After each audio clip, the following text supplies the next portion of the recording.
the moves that we have. So let's get started today's video.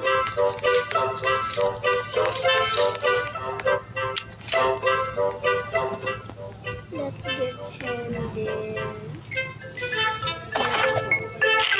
for this one. Going to give him control, and for I'm going to give him this. And the other one, the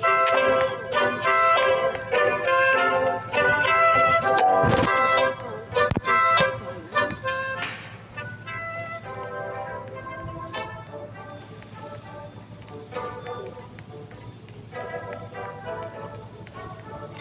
Bye guys.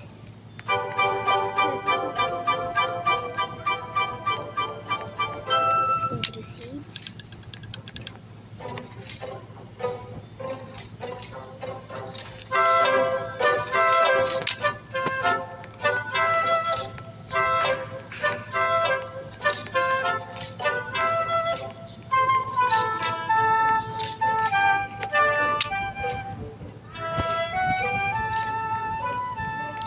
If you're so happy guys,